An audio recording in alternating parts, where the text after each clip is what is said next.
Salut et bienvenue sur la plateforme francophone de l'église Destiny Church.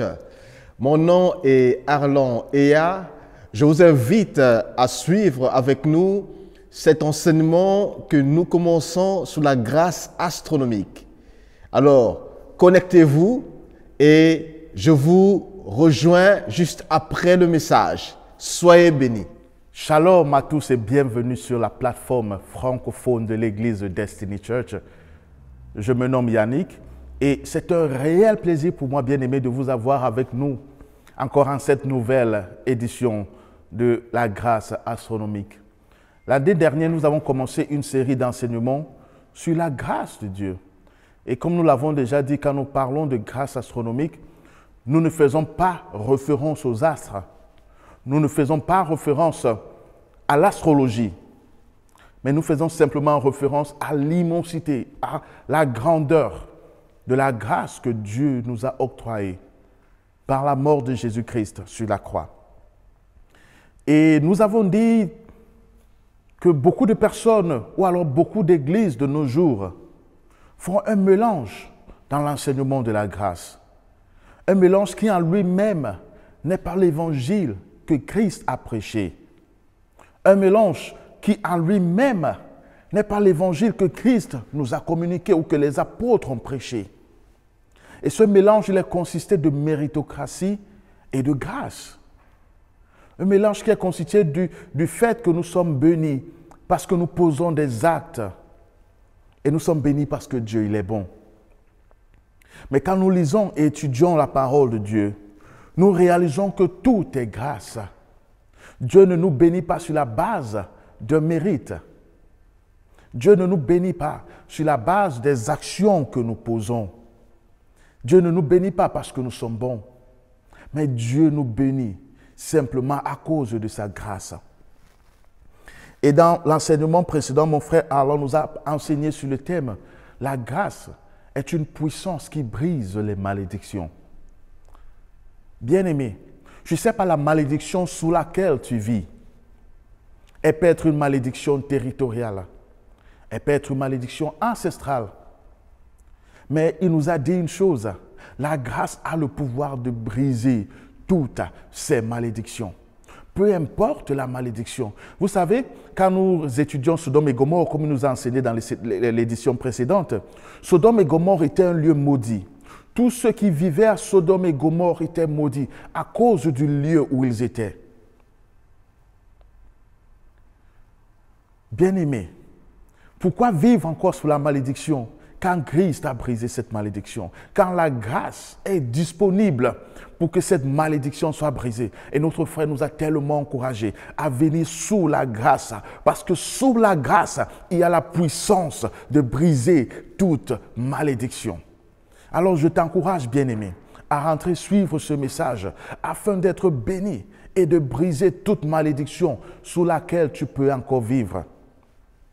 Parce qu'il nous a dit dans ce message, soit nous sommes sous la bénédiction ou nous sommes sous la malédiction. Il n'y a pas de zone neutre. Soit on est avec Dieu, soit on ne l'est pas. Soit on est béni, soit on est maudit.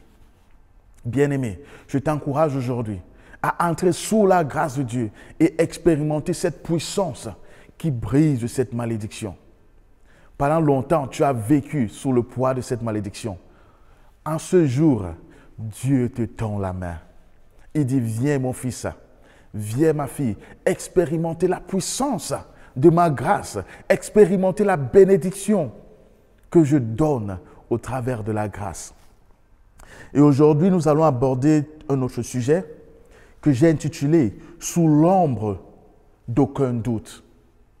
Sous l'ombre d'aucun doute.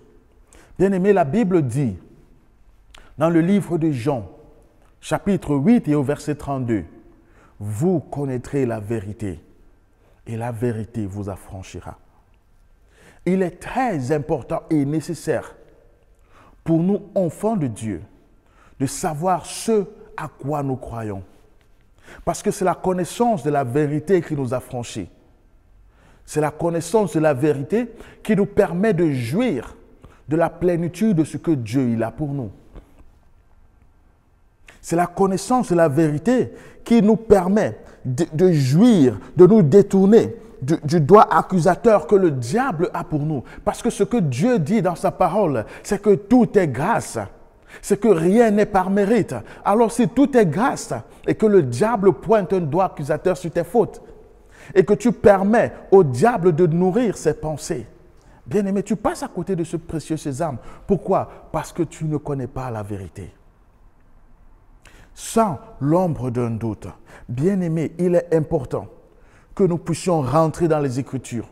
La Bible déclare que nous sommes plus que vainqueurs.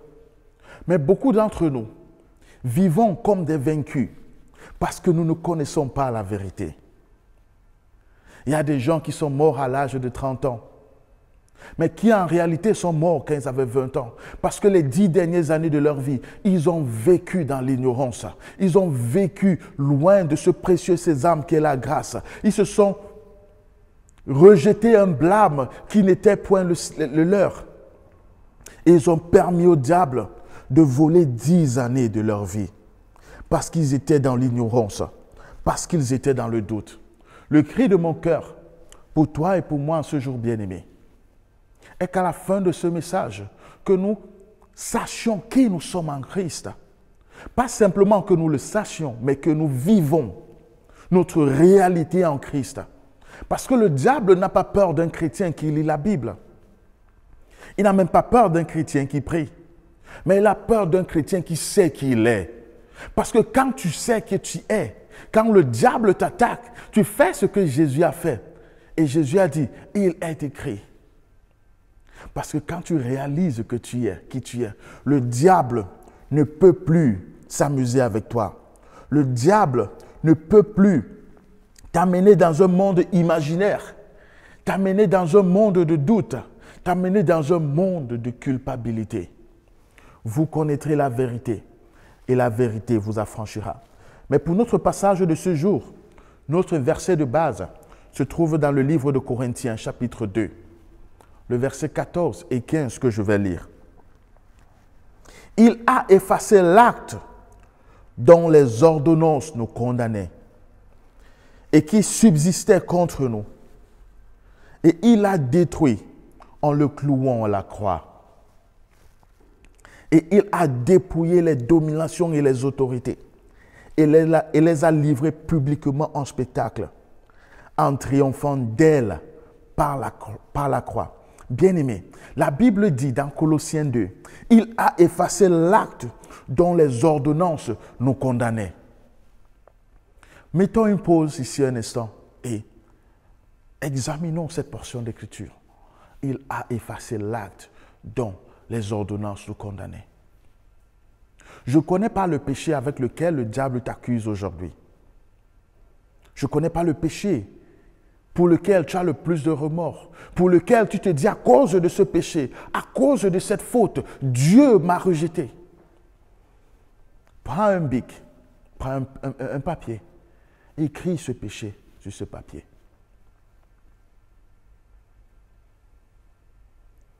Écris cette faute sur ce papier.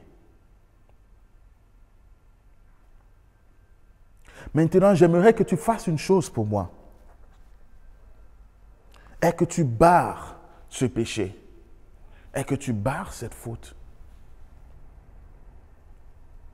Quand tu la barres, ça veut dire qu'elle n'existe plus. Et c'est ce que Christ a fait sur la croix. La Bible dit qu'il a effacé l'acte dont les ordonnances nous condamnaient. Quand le diable va au Père et dit « il a péché », Christ se place devant le Père. Il dit « j'ai effacé l'acte qui les condamnait par ma mort à la croix ». Bien-aimés, nous ne devons plus vivre dans la culpabilité parce que Christ a effacé l'acte qui nous condamnait. L'ennemi, par ses accusations, ne voudrait pas que nous vivions dans la plénitude de ce que Dieu a pour nous. Voilà pourquoi, à chaque instant, le diable pointe un doigt accusateur pour nous rappeler l'acte qu'il nous condamne. Mais ce qu'il oublie, c'est que Christ l'a effacé à la croix. Christ l'a détruit quand il a été cloué à la croix. C'est ça la réalité, bien-aimée. Et c'est ce que Dieu voudrait que nous comprenions aujourd'hui. Parce que Dieu ne nous bénit pas parce que nous sommes bons. Dieu ne nous bénit pas sur la base de nos actions ou de notre mérite. Mais Dieu nous bénit à cause de sa grâce. Dieu nous bénit à cause de sa bonté. Et sa bonté, elle est illimitée. Il est important pour nous, bien-aimés, de comprendre que si nous continuons de nous approcher de Dieu par notre mérite, nous vivons sous la grâce. Mais si nous nous approchons de Dieu sous la grâce, nous ne vivons plus sous la loi. Nous avons dit qu'il y a deux moyens de s'approcher à Dieu. Soit nous nous approchons à Dieu sur la base de pair à pair, d'égal à égal, de saint à saint, ou nous nous approchons sous la base de la grâce. Et aujourd'hui, j'aimerais que nous comprenions le contraste qu'il y a entre la loi et la grâce. Sous la loi, Dieu demande à l'homme d'être juste. Sous la loi, Dieu jugeait l'homme sur la base de ses actions. Mais sous la grâce, Dieu ne demande pas à l'homme d'être juste. Dieu rend l'homme juste par Jésus-Christ. Sous la loi, bien-aimé, tout dépendait de l'obéissance de l'homme. L'homme était obligé d'obéir aux 10 commandements. L'homme était obligé d'obéir à un certain nombre de préceptes que Dieu avait prescrits à l'homme. Mais sous la grâce, tout dépend de la mort de Jésus-Christ sous la croix. Nous ne sommes plus tenus par les préceptes. Nous ne sommes plus tenus par la loi. Mais nous dépendons de la mort de Jésus-Christ sous la croix. Sous la loi, bien-aimée, rien ne nous est donné. Mais tout nous est demandé. Mais sous la grâce, tout nous est donné. Et quand nous lisons la Bible, dans le livre d'Exode 20, Dieu a donné 10 commandements à l'homme.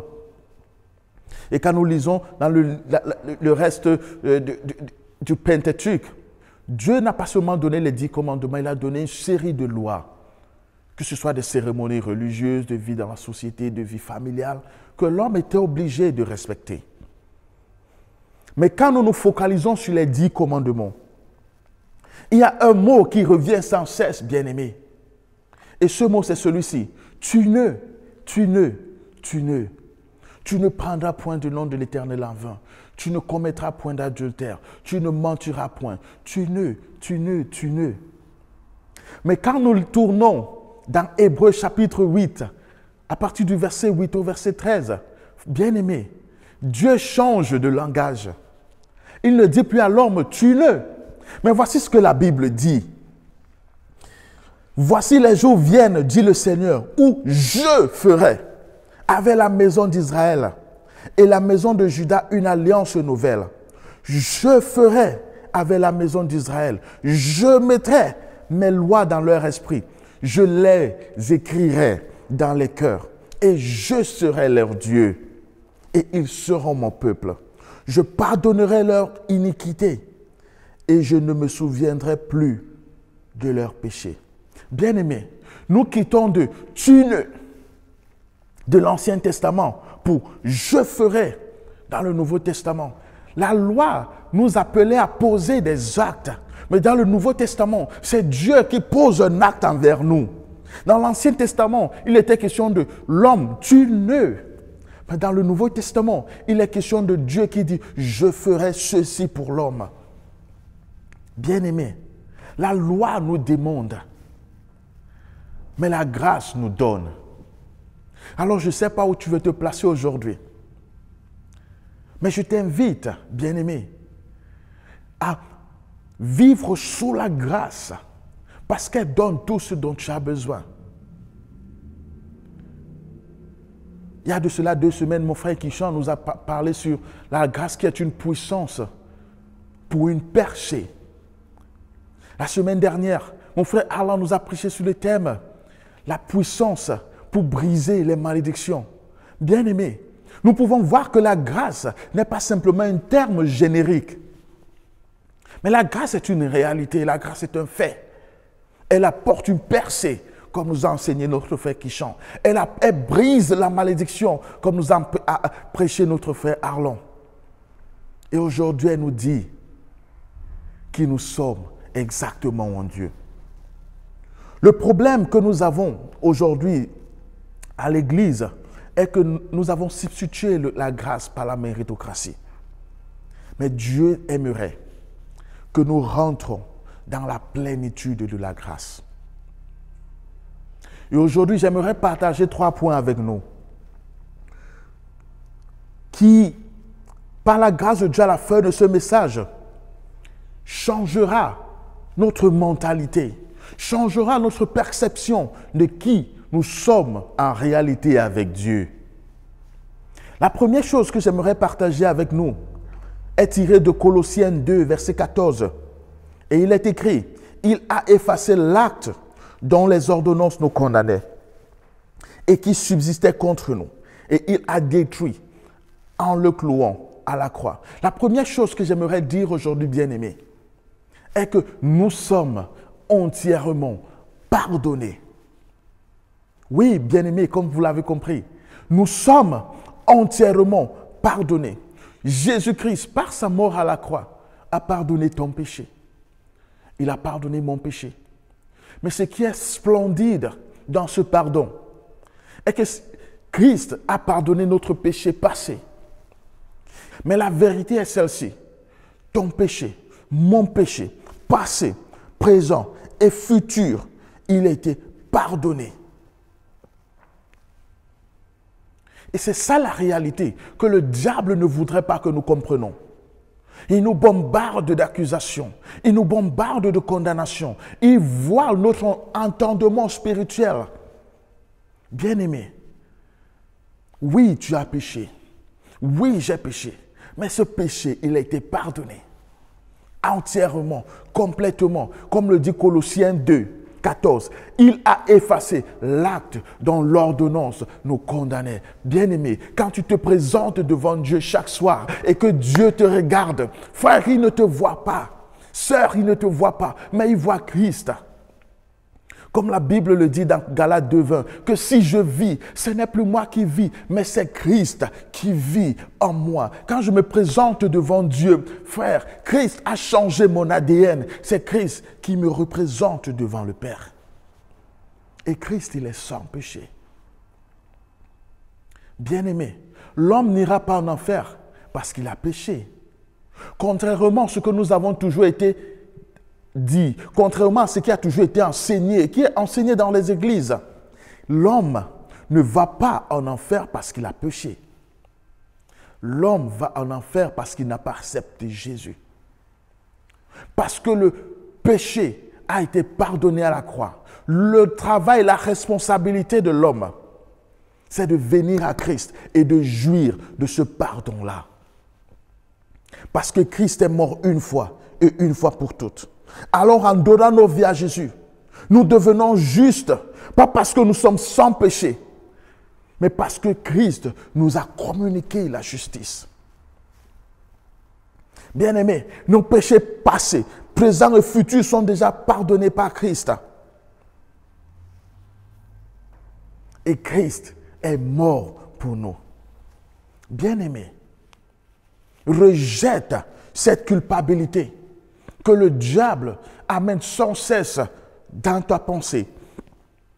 Rejette ce doute que le diable amène sans cesse à cause du péché que tu as commis. Ce péché est pardonné et effacé.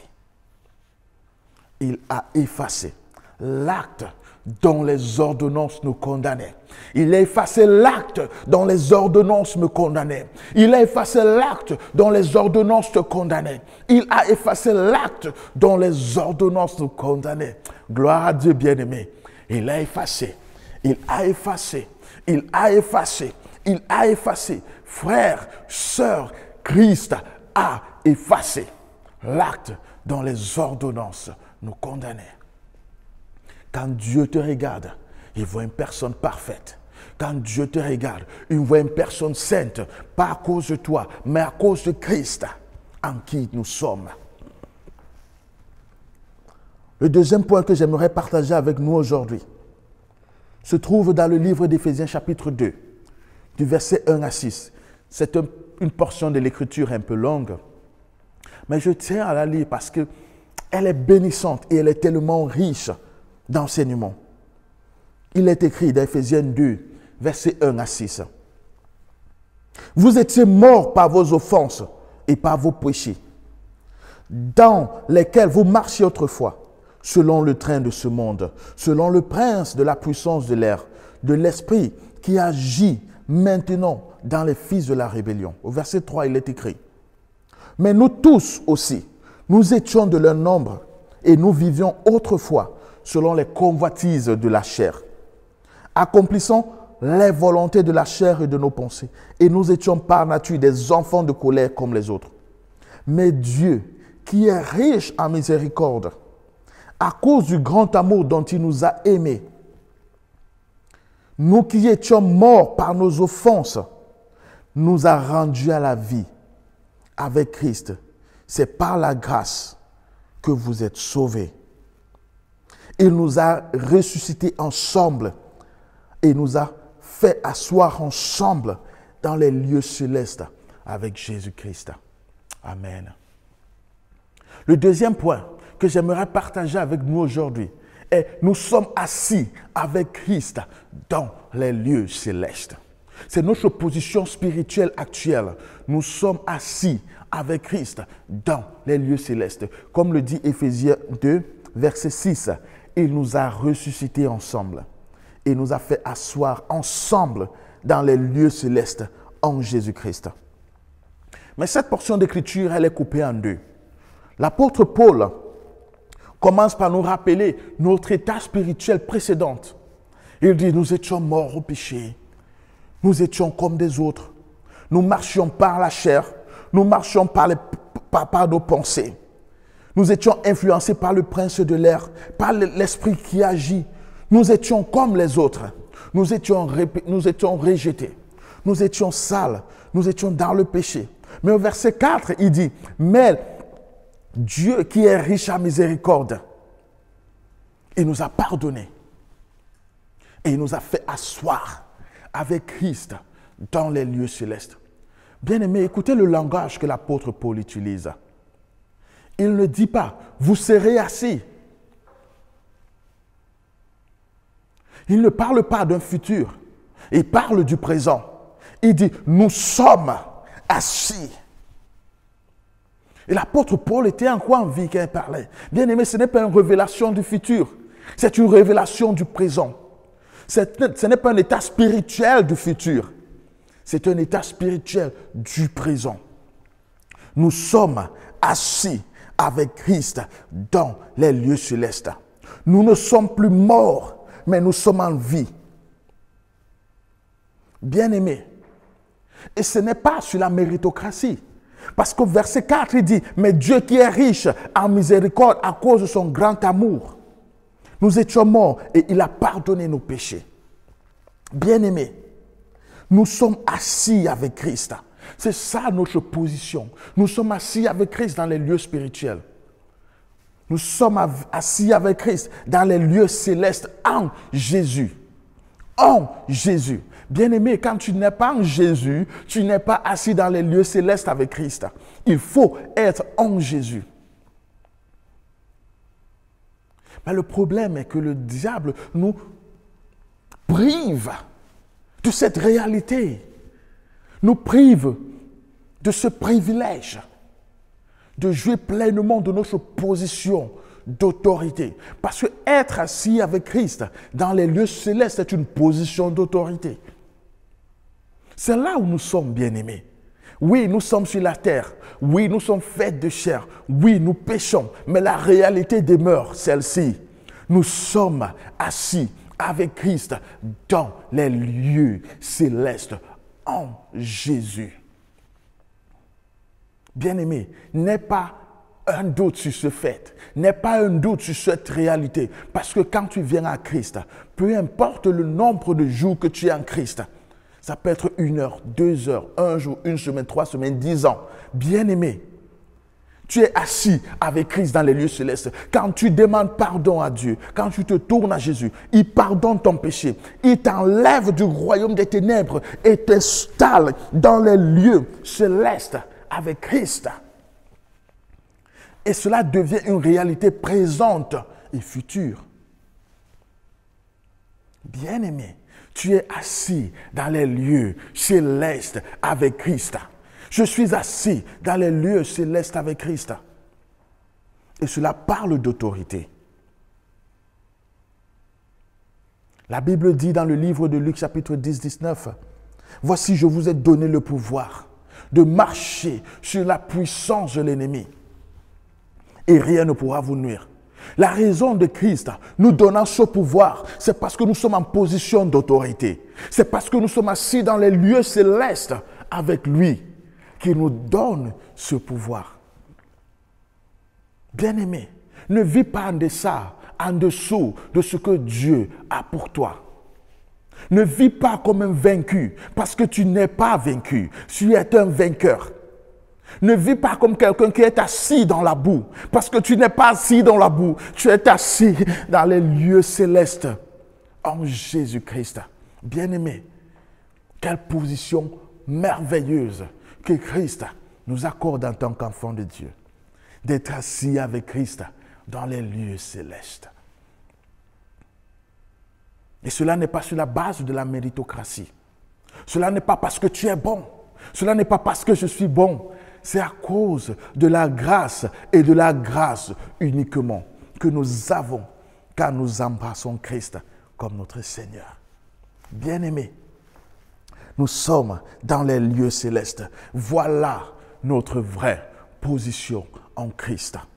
Tu peux avoir péché aujourd'hui, mais ça ne change pas ta position parce que tu es entièrement pardonné et tu es assis dans les lieux célestes avec Christ. Amen. Alors ne laisse pas le diable installer le doute sur qui tu es en Christ. Et le troisième et dernier point que j'aimerais partager avec nous aujourd'hui est que Dieu est prêt à pourvoir à tous nos besoins. Bien-aimés, je ne sais pas dans quelle partie du monde vous nous voyez aujourd'hui ou vous écoutez ce message, mais de là où je viens, vous savez, il y avait cette conception erronée, et je pense satanique et diabolique, que quand tu donnes ta vie à Christ, tu as embrassé la pauvreté. Où la pauvreté était un signe de christianité. Ou quand tu étais riche à cette époque-là, tu n'avais pas donné ta vie à Christ. Il fallait vivre dans une misère totale et complète pour que certaines personnes disent « Waouh, ce frère, il est humble. Waouh, cette sœur, elle est humble. Elle vit dans la misère. » Bien-aimé, Dieu veut pouvoir à tous nos besoins. Quand on vient à Dieu, il pourvoit à tous nos besoins. Quand nous regardons le livre d'Exode, de Genèse Exode, et nous étudions le parcours des enfants d'Israël, quand le peuple d'Israël arrive dans le désert, la Bible dit qu'ils ont passé 40 ans dans le désert, à tourner en rond dans le désert. 40 ans, ils ont vécu sans travailler. 40 ans, ils ont vécu sans aller au supermarché. 40 ans, ils ont vécu sans faire du shopping, que ce soit alimentaire ou vestimentaire. 40 ans, ils ont vécu dans le miraculeux, où chaque jour qui passait, Dieu pourvoyait à la nourriture. Bien-aimés, 40 années de leur existence sans travailler, sans faire de shopping, sans se soucier de quoi que ce soit. Et Dieu a pourvu. Il a pourvu à la manne, il a pourvu à de l'eau, il a pourvu à de la viande. Bien-aimé, tu peux vivre le miraculeux, mais ne pas être dans la plénitude de ce que Dieu a pour toi. Parce que ce peuple dans le désert, certainement se disait « Waouh, fantastique! Voici le meilleur de ce que Dieu pouvait nous donner ou que Dieu peut nous donner. » Mais ce qu'ils ne savaient pas, c'est que Dieu les a menés dans quelque chose de meilleur. Parce que la Bible dit que Dieu les a amenés dans un pays où coule le lait et le miel. Bien-aimé, tu peux être dans le désert aujourd'hui. Tu peux traverser un moment difficile. Mais Dieu veut te dire quelque chose en ce jour. Il est le Dieu qui pourvoit. Et c'est ce que Dieu dit aujourd'hui. Qui voudrait que tu comprennes que l'expérience que tu traverses maintenant, ce n'est pas pour te briser.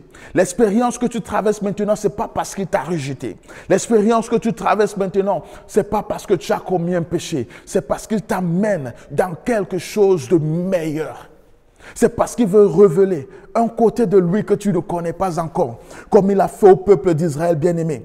Pendant 40 ans, ils ont vécu dans le miraculeux. Pendant 40 ans, ils ont mangé la manne. Pendant 40 ans, ils ont mangé la viande. Mais Dieu leur a dit, j'ai quelque chose de meilleur. Un pays où coule le lait et le miel. Dieu les a menés dans la terre promise.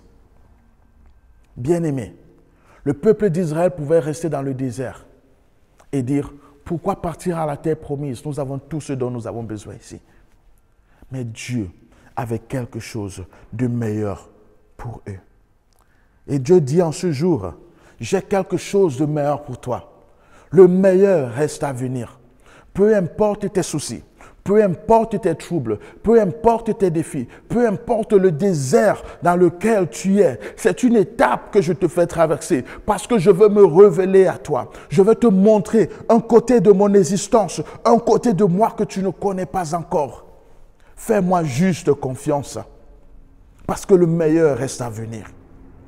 Bien-aimé, sans l'ombre d'un doute est le thème de notre message aujourd'hui. Et Dieu nous dit 3 choses. Notre péché est entièrement et totalement pardonné. Nous sommes assis avec Christ dans les lieux célestes. Et l'expérience du désert n'est pas pour nous briser. N'est pas parce que Dieu nous a rejetés. N'est pas à cause d'un péché. Mais Dieu nous fait traverser cette expérience parce qu'il nous amène à notre terre promise. Il nous amène à ce qu'il y a de meilleur pour nous.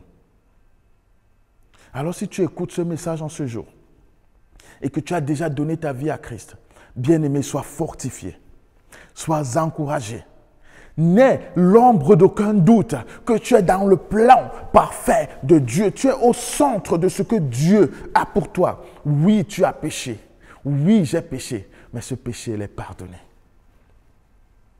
Oui, tu as commis une faute, mais il est effacé. Christ a effacé l'acte dont les ordonnances nous condamnaient.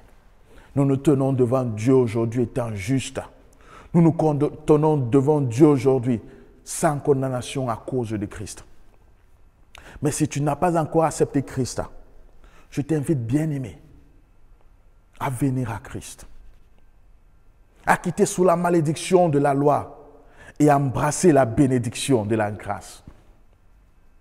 Parce que le pardon de tes péchés il est disponible et Dieu il a un plan merveilleux pour ta vie. Peut-être c'est la percée que tu veux. Notre frère qui chante a prêché longuement dessus.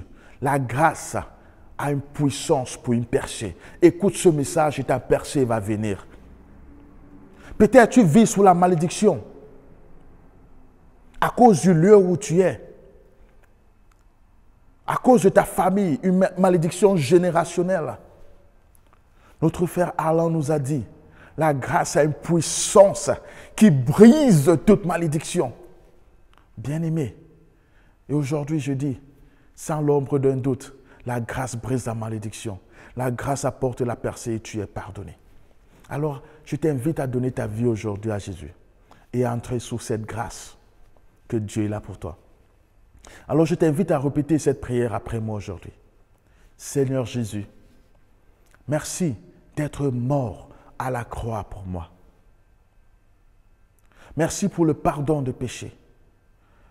Merci parce que tu as porté la malédiction qui était sur moi et tu l'as clouée à la croix. Merci parce que tu as effacé l'acte dont les ordonnances me condamnaient. Merci pour la grâce que tu rends disponible. Aujourd'hui, je m'approche à toi tel que je suis, sans agenda. Et je te demande pardon pour tout péché que j'ai commis. Je te donne ma vie en ce jour et je t'accepte dans ma vie comme Seigneur. Viens et prends la place de roi. Viens et prends la place de Seigneur dans ma vie. Je renonce à ma vie passée et je décide de vivre pleinement pour Christ. À partir d'aujourd'hui, sois mon Seigneur et guide-moi en toutes choses. Merci parce que tu m'acceptes dans ton royaume. Au nom de Jésus-Christ. Amen. Bien-aimé, si tu as fait cette prière, laisse-moi te dire, c'est la meilleure décision que tu puisses prendre de toute ta vie. Parce que cette décision affecte ton présent et ton futur. Affecte où tu passes l'éternité. Alors si tu as fait cette prière, écris-nous à l'adresse qui s'affiche en bas. Nous serons heureux de vous assister dans cette nouvelle marche. Heureux de vous assister dans ce nouveau voyage que vous venez d'entreprendre avec Christ. Et durant la semaine, nous avons nos moments de prière. Bien vouloir nous écrire. Ce sont des moments de prière, d'enseignement, de questions-réponses, où nous partageons la parole de Dieu. Et cela n'a rien à voir avec une dénomination. Vous pouvez être dans votre église et nous joindre en tant qu'enfants de Dieu. Et ensemble, nous prions. Nous prierons. Soyez bénis, hautement favorisés, et à vous revoir à la prochaine édition. Shalom. J'espère que vous avez été bénis par le message qui nous a été apporté par notre frère Yannick. Alors, pour tout commentaire ou si vous voulez nous écrire, alors voici le lien qui s'affiche juste en dessous. Écrivez-nous et posez-nous les questions que vous avez et nous vous répondrons. Et si vous avez reçu Christ au travers de sa prière, faites-nous le savoir également en nous écrivant à cette adresse qui s'affiche. Que le Seigneur vous bénisse et à nous revoir la prochaine fois.